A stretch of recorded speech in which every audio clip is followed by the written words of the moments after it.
Good evening, everybody. We are here with Kerry Bunger. She is an OT who works at Development is Child's Play, which is located in Cupertino, California.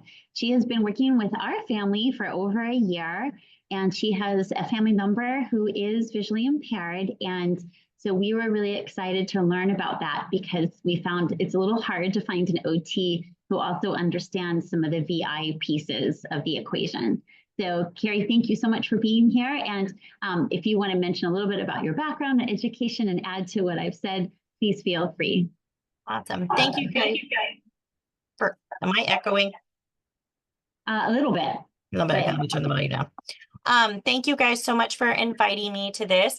I became an OT because my older sister, I was the younger sibling that always wanted to participate in her OT sessions, and I was not allowed to. So then it pursued my career that way. Tara was born and reacted to the DPT shot back in 1973, and it ended up causing seizures and cortical blindness and a hemiparesis on her right side. So I have just always grown up. This was just what my life was, and that was who Tara was. And then to be able to turn this into a career has been wonderful. My specialty more is in sensory integration because I am just fascinated with how the brain and the body work together. So I am trained in the sensory integration and Praxis test. My education was at USC, is where I got my master's in occupational therapy, and I did 3 internships, and the specialty was in pediatrics. So that's how I ended up where I'm at now. Thank you. And so Kerry's just going to share a little bit about best practices and some of the things that she's learned from working with us families. Let's see if I remember how to do this to share my screen. Am I allowed to do that? Green button in the bottom. Green button. There you go. Thank you. I am so glad I do not have to do that anymore. All right, let me get my slides going. All right, are we good? What's great about having an OT come to your house, yes, that's right, our OT comes to our house, is that we can have Anureshma working on OT-related tasks, not just at school, but in our home. And so she's on the autism spectrum, and so this allows her to be able to work across environments in an easier way and to learn faster and easier. So just kind of a refresher, I don't know if some of your children have had occupational therapy, but just kind of as a general overview, occupational therapy is an allied health profession that uses occupation, so the things that we do, it's not just our jobs. So in this case, if it's okay to share, Anureshma is a student, and in addition to that, she's also a sister and a daughter. So there are occupations that she needs to be able to do within school and at home to be able to live her fullest life. So we purposely pick activities to help work on her independence and being able to do those on her own. Kerry, we're not, sorry to interrupt, Kerry. We are not seeing your slides, and I think you said you had them. Oh, I was sharing. Are they not being shared? Mm-mm. Let's see. Oh, there it is. Just coming on now. Double click to enter full screen mode. Not there. Region and vestibular and postural systems. Perfect. Okay, I jumped ahead. Sorry, I'm a little rusty. It's been a while since I've done my Zoom call since the social distancing. Yeah. Perfect. Thank you. Okay. So as I said, the goals of occupational therapy, it's the application of the core values, knowledge, and skills to assist clients. Let me minimize this. Oh, where's my screen now? Where'd my visual schedule go? There it goes. Are we good? We see goals of OT. Perfect. And everyday activities, which is so anything that revolves dressing, eating, managing the home, managing personal items that individuals want and need to do in a manner that supports health and participation fully. As an OT, I provide the skills and teaching strategies and techniques in order to improve performance in a holistic approach, something that is very meaningful. That's the difference. And that OTs, we tend to be more quality based as opposed to quantitative based.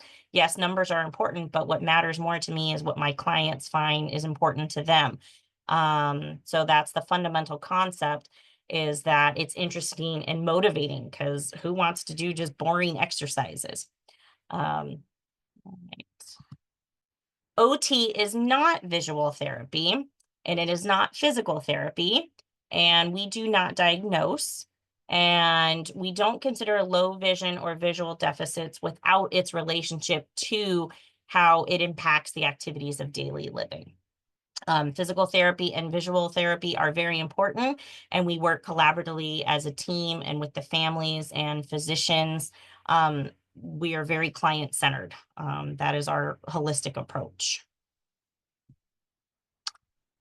We know that vision is a very complex and dynamic neurological process. The eyes take in the light, it's transferred into the brain as a signal, and then the brain processes it and then translate to what we know as vision and then what we see.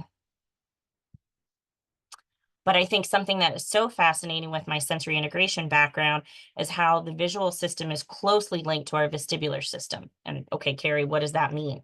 So in addition to the 5 senses that we have, there's our vestibular system that is knowing where your head is in space, which then definitely impacts your postural system.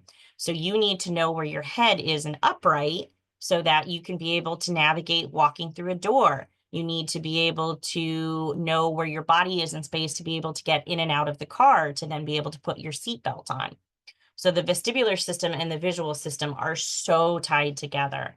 And as with most of my clients, just in general, if they have some neurodevelopmental delays, one of the things that we see a lot is our kids are very low tone. No, that doesn't mean that they have, Down syndrome or cerebral palsy. But what we do see is that kids tend to be kind of the hunched shoulders a little bit. Kids tend to have very low endurance. So sitting at the desk all day in class can be very challenging trying to keep their head up. One of the things we also use then is the visual system, because we focus and we orient. And so if that is impacted, you are going to see the hunching of the shoulders or the chin to the chest. So they are very, very tied together. So one way that we address those are some of the exercises that we'll do. That's why a therapy ball is so important, because you're working on anti-gravity positions, which again, if vision is impaired, that's going to be harder to know how to get into those positions. And then the other is, in addition to the 5 senses and vestibular kind of being our 6th sense, the other system that we also talk about is proprioceptive input. And vestibular and proprioceptive are brother and sister together. That's knowing how hard your body has to maybe work to reach out to grab something. Or as I said, when you're sitting in your chair, but you have to bend down to pick something up from, say, your backpack, knowing what muscles, you don't have to think about it. It's just kind of an automatic process that your body should be able to do to help us function in our everyday life. I found this as I was doing some research for this presentation that I found very fascinating, that 90% of sensory input is visual for us. Newborns can focus on objects about 8 to 15 inches away. So if you think about a lot of, baby toys, they tend to be the black and white, kind of images that are hung in the cribs that are working on stimulating the visual system. And then I found it fascinating that by 1 month, they will see 3 feet away. Again, that's why the limited color vision. So that's why a lot of the toys are black and white. And then again, you can see as it develops more on this. And my next slide has a cool diagram that I found was just fascinating, that I think kind of explains this a little bit more. The hierarchy of the visual perception processing. So at the base, we need to have visual acuity, visual field, and oculomotor control to be able to use our eyes to then scan and inattention, meaning that you can filter out what's not important to then help build your visual memory and pattern recognition for tasks. And then higher level is visual cognition and then adaptation through vision. And I think a more practical example is the next slide that I have for you guys.